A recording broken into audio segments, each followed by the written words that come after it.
Si no, le preguntamos a José Baldión si está ya en sintonía con Aliento Familiar. José, muy buenos días. ¿Estás ya presente con nosotros?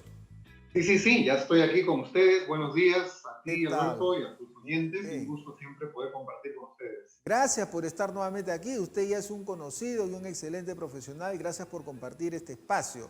Y un poco decía José, seguramente pasa por la cabeza en muchas personas lo que puede significar. Pero hay una pandemia, hay una crisis política, hay una expectativa mundial no muy agradable en el sentido de que la vacuna y toda esta situación que está alrededor. ¿Cómo concebimos estas fiestas, José, para estar acorde con lo que también nosotros psicológicamente necesitamos? El hombre necesita tranquilidad, el hombre necesita una expectativa, el hombre y la familia necesitan creer. Sin embargo, pareciera que las circunstancias no son muy favorables. ¿Cuál es tu opinión al respecto, José? Ok, a ver, podemos empezar diciendo lo que las investigaciones científicas, sobre todo en Harvard hay todo un curso que se habla acerca de la ciencia de la felicidad. Y es bien interesante que lo que se ha descubierto ahí, que a contracorriente de lo que se cree, que ser feliz es obtener muchos logros en la vida, logros económicos, profesionales, personales. Lo que ha descubierto Harvard es que la felicidad no está tanto en los logros. No tampoco descartamos ni nos desentendemos de ellos, pero está en las relaciones. Relaciones. Lo que finalmente trae al ser humano algo de lo que tú decías, tranquilidad, seguridad, son relaciones, es vínculos sanos, más que los logros. Hay mucha gente que termina sus días lleno de logros, de fama, de poder, de dinero, y terminan solos, terminan divididos, rotos sus vínculos. Y creo que Maradona, que hace poco tiempo partió de este mundo, es un claro ejemplo de ello. Entonces, finalmente lo que el ser humano debería buscar son construir relaciones sanas, vínculos sanos. Y la Navidad, estas fiestas, es sinónimo de eso, pues, de estar juntos, de unidad, de armonía, de paz, de amor. Y eso es la gran oportunidad en estas fiestas, pues, de fomentar y promover esa unidad y sanar vínculos y compenetrarnos más en nuestras relaciones. El problema Totalmente. pasa cuando, pues, estamos distanciados por A o B motivos con alguno de nuestros familiares, o también puede pasar como en esta pandemia hayamos perdido a alguien especial, a un familiar muy cercano, muy querido, ¿no?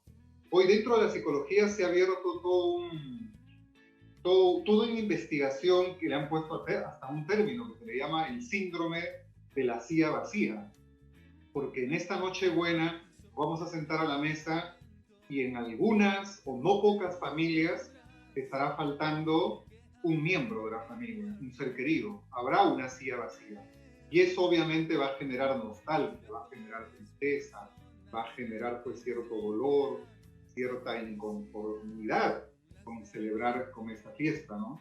Así que se tendrá que, a partir de esa ausencia, construir nuevos vínculos y nuevas relaciones entre los que quedamos, pero al mismo tiempo también con el que se fue, ¿no? Hay una autora que decía que cuando una persona muere, desaparece la persona física, pero no muere la relación, no desaparece la relación. Y una forma de ir reconstruyendo el duelo es aprender no a olvidarse de la persona, sino aprender a recordarlo de otra manera, empezar a relacionarnos de otra manera con esa persona que partió y no tanto olvidarnos y decir que ya no vamos a estar con él y ya que nos olvidemos, ¿no? Sino aprenderlo a recordar de otra manera, ¿no? Es lo que podríamos decir. Correcto. Ahora, voy a ponerme en el zapato del ciudadano de a pie, en esa señora que está haciendo su mercadito, que gana su sueldo mínimo con su esposo, tiene 3 hijos, que tiene que subir las escaleras o un cerro, tiene que andar en mototaxi. En la situación tan, pero tan mundana, y dice, murió mi papá, murió mi hermano por el COVID, murió, algunos están internados, o sea, hay una tristeza mayor y está en el día a día. ¿Cómo le podemos, cómo los podemos fortalecer? ¿Solamente evocándolos? ¿Solamente recordándolos? ¿Llorándolos? ¿Qué mensaje le podemos dar a ese mar de gente que hoy día se siente como tú lo has descrito? pero necesita algo más la persona, creo yo, José, para no superarlo, porque no se trata de ya superamos con un buen consejo, no, pero que este momento lo liguemos justamente a toda esta situación que la Navidad nos trae. Y hasta cierto punto, incluso cómo nuestro sistema inmunológico puede fortalecerse con el buen deseo, con este pensamiento positivo, para que esta congoja y tristeza, como tú has señalado, no nos aquiete tanto y perdamos la perspectiva de poder celebrar en familia, José. Ok, a ver Alberto, en principio cuando hay dolor por la pérdida de alguien, hay cierta frustración porque las circunstancias no me están yendo bien. También hay que entender muchas veces que parte de la superación de esa crisis que yo pueda estar viviendo es abrazar mi dolor, no negar mi dolor. No, muchas veces con buena intención las personas aconsejan y nos dicen, sé valiente, sé fuerte, ya olvídate, ya esto va a pasar, ya lo vas a superar. Y eso es una manera equivocada y hasta antiterapéutica de ayudar a las personas que están viviendo con cierto dolor. No, lo que hay que ayudar a las personas es, yo estoy contigo en tu dolor, yo también te entiendo, en tu lugar también estaría llorando, estaría frustrado. Hacen una empatía. Y en ese sentido también la persona tiene que vivir y saber que va a abrazar su dolor, va a vivir su duelo, va a vivir su tristeza, va a vivir su crisis, pero va a haber una segunda etapa en la que pues va a tener que asumir una nueva actitud. Epicteto, un filósofo griego, esclavo en Roma, él decía que los seres humanos no sufren por lo que les pasa, sino por la forma en que se cuenta lo que les pasa. Muchas veces el ser humano no sufre exactamente por las circunstancias que vive, sino por la narrativa o el discurso que asume frente a lo que vive. Si yo estoy, como tú decías hace un momento, pasando pues crisis económica, no tengo trabajo, he perdido tal vez a un ser querido, estoy en mi mala racha, pero si mi discurso y mi lenguaje es todo me sale mal, yo no sirvo para nada, Dios no existe, Dios no me ama, este Estado es de lo peor, este gobierno, y es un discurso cargado de pesimismo y negativismo. Entonces eso no necesariamente el hecho, la realidad es lo que me va a enfermar y lo que me va a frustrar. En cambio, muchas veces, aunque yo en un primer momento no puedo cambiar mis circunstancias, no puedo negar la realidad adversa que yo viva, sí puedo cambiar mi lenguaje. El lenguaje tiene mucho poder. El ser humano habita en su lenguaje, en sus palabras. El lenguaje crea realidades. Si yo siempre estoy diciendo soy un inútil, de repente soy muy capaz, pero al usar ese lenguaje de ser inútil, me convierto en muy inútil. Desarrollo conductas de torpeza también. El lenguaje tiene mucho poder para crear realidades. Entonces, por eso es importante, además de abrazar mi dolor, sin negar la adversidad que estoy pasando, pues también empiece a asumir una actitud, un lenguaje. Víctor Frank es un psicoterapeuta que padeció en los campos de concentración, sufrió mucho ahí, junto con sus demás compañeros, y a partir de su propia experiencia y la de sus compañeros, él desarrolló toda una corriente psicológica, la cual llamó logoterapia, encontrar sentido a la vida. Y él dice que una de las últimas libertades que nada ni nadie nos puede arrebatar es la actitud que yo asumo frente a lo que me pasa. Muchas veces yo no puedo tener control sobre lo que me pasa. Puedo perder un ser querido, puedo perder un trabajo, puedo perder una economía. Todo eso lo puedo perder y no tener el control sobre ello. Pero lo que sí tengo el control es la actitud en la cual yo voy a asumir frente a eso que he vivido o estoy viviendo. Eso tiene que ver con el lenguaje que yo voy a usar, con la narrativa que yo voy a usar frente a lo que me está pasando. Entonces, ¿cómo salimos de todo eso? Es de esa manera, no negar, no reprimir, no esconder el dolor. Hay un momento que hay que llorar, hay un momento que hay que descargar las frustraciones, pero tiene que ser eso, un momento. Y después uno tiene que asumir una nueva actitud, uno tiene que construir un nuevo lenguaje y encarar la vida con esa actitud positiva y con un lenguaje también más positivo, ¿no? Excelente, excelente, José, porque complementa no solamente los manifiestos de estos autores que ha señalado, Epícteto y el propio Frank, sino que la respuesta humana, todas las personas tenemos capacidad de resiliencia, capacidad de poder salir frente a la adversidad. Y quizá ahí viene el mensaje que también tú vienes dando. Este compartir, esta relación humana, ¿no?, que nos solidariza para poder interpretar de otra manera y sobre todo proponer un cambio significativo, aún en situaciones dolorosas, como mucha gente ha padecido o viene padeciendo la ausencia de su familiar o de su ser querido, y que esta silla vacía, ¿verdad?, esté también dotada de optimismo, porque si no estás, ok, te lloro, ¿sí?, te extraño, te necesito, pero también deseo que compartas donde quieras que estés, ¿sí?, lo que nosotros también proponemos como un cambio significativo para la vida familiar. Así que creo que es un buen complemento, José. Yo quiero ahora señalar otro aspecto que tiene que ver también con esto de las tradiciones familiares. Sabemos que en el país vivimos situaciones de violencia terribles, terribles. Feminicidios contra la mujer, contra el niño, contra el adulto mayor. Ahora, ¿cómo asumimos en una familia doblegada, con miedos por un hecho de violencia? ¿Cómo las familias en verdad en esta condición de tanto miedo pueden salir adelante y ver reflejado lo que está significando, ¿no?, esta tradición? Yo he visto particularmente muchas familias que, doblegadas por este miedo, ¿no?, empiezan a manifestar algunos comportamientos sui generis, únicos, y empiezan a aislarse o a evitar contacto, porque no, más allá de la pandemia, porque el temor es tan grande, el temor de la mujer es tan pero inmenso, y que de alguna manera también va modelando un comportamiento con los niños de alejamiento, de distanciamiento. Entonces, esto hay muchas familias, si obedecemos o acatamos las estadísticas que nos brindan las instituciones, es bastante fuerte. ¿Cómo asumimos en estas circunstancias, mi estimado José, cuando hay estos episodios, y qué es lo que proponemos ante estas circunstancias? ¿O solamente nos quedamos que necesita el apoyo terapéutico y punto? Ok. Bueno, efectivamente, como tú dices, impera mucho en nuestra sociedad, no solo en Perú, sino creo que en Latinoamérica, la cultura de la violencia. Es la que prima mucho en este tiempo, y en ese sentido es importante que pues promovamos un movimiento en pro de desarrollar una cultura de la paz. Y acá creo que es importante los medios de comunicación como ustedes, los terapeutas que trabajamos también en medio de la sociedad.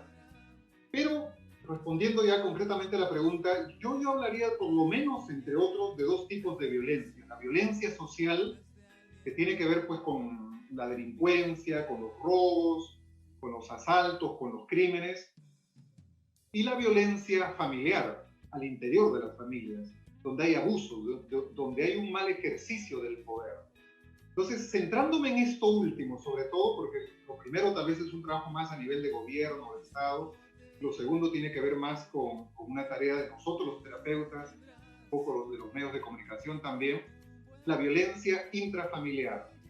Siempre que se vive una violencia intrafamiliar, hay dos personajes o dos protagonistas por lo menos.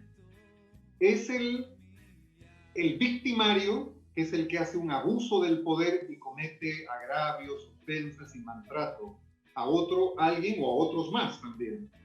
Y la víctima o las víctimas que puedan haber. Entonces, para que haya una violencia intrafamiliar, los dos tienen que jugar sus roles y sus papeles. Uno ser victimario y el otro es víctima. Pero si uno de ellos se sale de ese papel, rompe el ciclo de intrafamiliar. Entonces, muchas veces el victimario es difícil que cambie y salga su papel, porque de alguna manera la víctima sigue nutriendo y alimentando su conducta. Entonces, muchas veces podemos trabajar con la víctima y una persona que asume un papel de víctima es porque tiene problemas de autoestima, problemas de autovaloración, problemas de dignidad, y por eso se deja maltratar y por eso se deja avasallar. Entonces, el trabajo terapéutico y el trabajo autopersonal también, no necesariamente ir a una terapia, es entender que tiene que rescatar su dignidad, fortalecer su autoestima, valorarse más a sí mismo, aprender a amarse a sí mismo lo cual implica pues defenderse, defender sus derechos, defender su espacio. Entonces, en ese sentido, ayudar a que la persona pueda empoderarse de sí mismo es que rompe el papel, dinamita Así es. su rol de víctima y de esa manera puede poner coto a esa violencia intrafamiliar en la que pueda vivir. Ahora, de parte del victimario, es una persona generalmente herida, que tiene frustración, tiene amarguras, tiene rabias contenidas, metidas en el alma, que es la gasolina que lo lleva a ser una persona sumamente agresiva. Es pues una gasolina andando, solamente está buscando chispas que lo enciendan. Y cualquier cosita que diga algún hijo, o la esposa, pues enciende y revienta y explota. Eso nos habla de que es una persona que está muy herida, que tiene rabia pegada en el alma, que tiene frustraciones, que tiene amarguras, que tiene que sanar.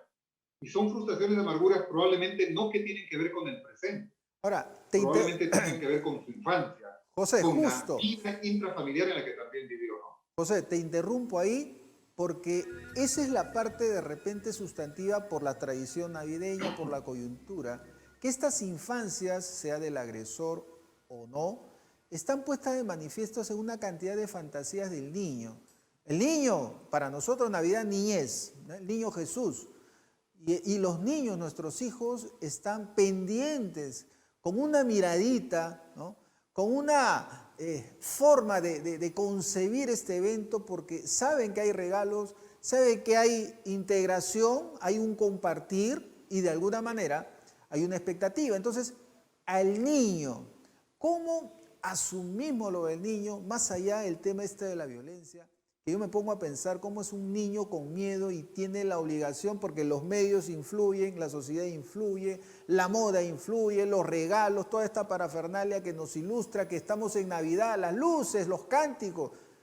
Y es un niño que en su fantasía, ¿cómo lucha? ¿Cómo se va a enfrentar a una situación que no es tal lo que él puede recibir de todo esto que hemos dicho, pero ¿qué hacemos con él? Hay una pobreza espiritual, hay una expectativa no cumplida, hay una fantasía que no se va a poder llevar a cabo. El niño, ¿qué mensaje al niño y a la familia a través del niño, mi estimado José? Ok, para empezar podemos decir que vivimos en una sociedad postmoderna caracterizada por el consumismo. El dios del consumo, del mercado, es el que de alguna manera gobierna nuestra sociedad y ante el cual muchos se inclinan.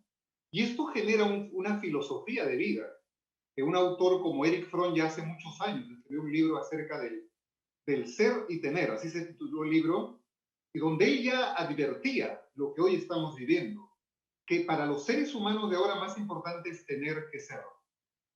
La sociedad consumista nos empuja a acumular bienes y entonces se nos vende el mito de que cuanto más tenga yo, más feliz voy a ser.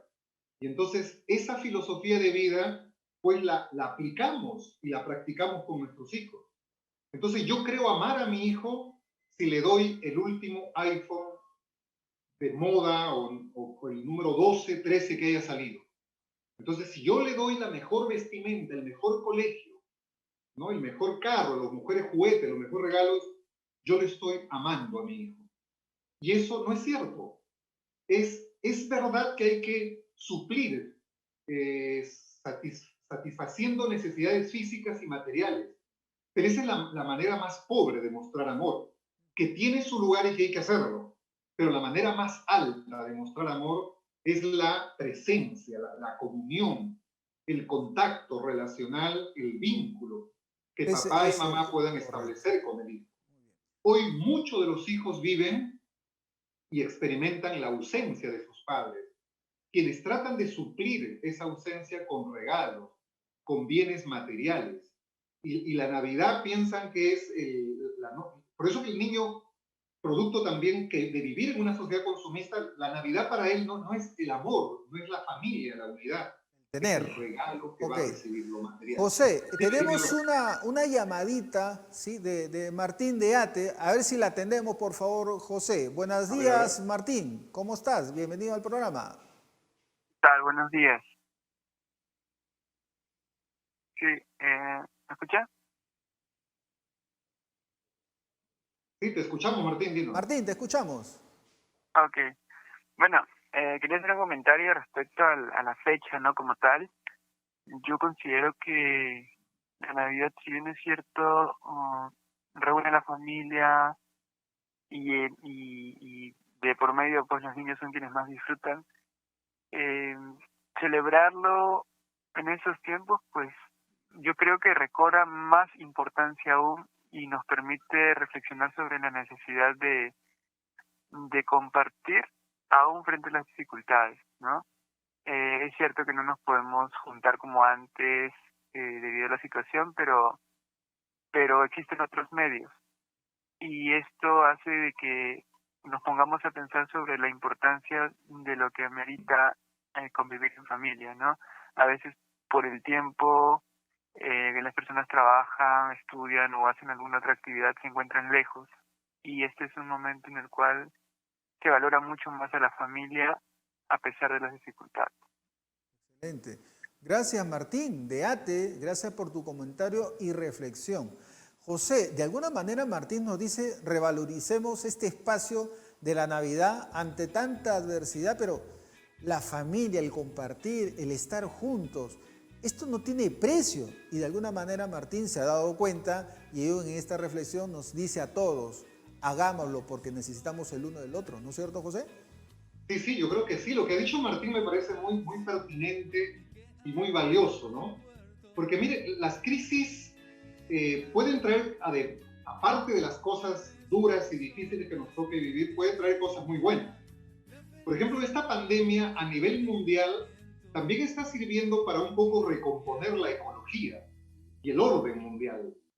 Y a nivel psicológico, a nivel familiar también, de alguna manera trae cosas buenas, porque en este tiempo de crisis económica, en que vamos a estar limitados tal vez muchas familias en cuanto a regalos y todo eso, entonces va a llevar a revalorar el contacto, la unidad, el amor familiar, el estar juntos. Valorar más que el regalo, valorar la unidad familiar, valorar el estar juntos, el expresar cosas bonitas entre familias. Entonces, eso va a permitir esta pandemia también, así que me parece muy, muy valioso y pertinente lo que aporta Martín. Perfecto. Gracias, José. En todo caso, esta invitación a un replanteamiento desde tus hogares, desde tu sentir, familia peruana, lo ha dicho José. Si existe el consumo no de ahora, hace tiempo, pero no caigas en el error de comprar por comprar, de comer por comer, de celebrar por celebrar, sino que tienes que hacer un alto y en esta reflexión profunda tenemos que cambiar esta actitud. Tenemos otra llamadita de San Martín de Porres, José. Jacqueline, ¿cómo estás? Muy buenos días. Buenos días, ¿qué tal? Sí, bueno, estaba escuchando el programa y realmente como mencionan, estamos en otra época, ¿no? Que muchas familias de repente no van a compartir juntas la Navidad por todo este tema que estamos viviendo de la pandemia y bueno, también la importancia que se le da a la Navidad, ¿no? En el caso, por ejemplo, es como que para los niños la Navidad tiene un significado como que de recibir regalos, ¿no? Es algo que de repente se ha ido pasando año tras año, pero de repente lo que falta es formarlo desde pequeños y decirles que la Navidad no son solo los regalos, sino también es el compartir en familia. Creo que de repente los regalos se han pasado a un primer plano, la gente piensa en hacer sus compras navideñas, más que en pensar que ese día es un momento para compartirlo en familia, ¿no? Y más en estas épocas que de repente hemos ido reflexionando y mucha gente ha ido de repente compartiendo más tiempo con su familia, ¿no? A lo que por el trabajo muchas veces no se podía hacer, ¿no? Entonces, de repente recalcar ese tema de desde pequeños tener ese mensaje, ¿no? El mensaje principal, más que los regalos y todo eso. Bien, Jacqueline, gracias por ese bonito comentario y a la distancia, aliento familiar. El doctor Medina te manda un fuerte abrazo, pásala bonito con tu familia y gracias por ese mensaje. José, compartir. Nuevamente nace esta sensación del compartir de esto, José. Sí, exactamente. Yo creo que cambiemos de verbo, ¿no? El verbo regalar que tiene su lugar y que tampoco no podemos de repente dejar de hacerlo, pero enfaticemos el otro verbo, compartir. Claro, así es. Y el Perdón. compartir. Sí, Es importante sí. entonces el verbo que nos lleva a la acción de compartir. Entonces, Navidad no es solo regalo, no es solo panetón, no es chocolate. Navidad es compartir, que significa unidad, que significa estar juntos, que significa amor, que significa perdonar, reconciliar, compromiso de una nueva etapa como familia.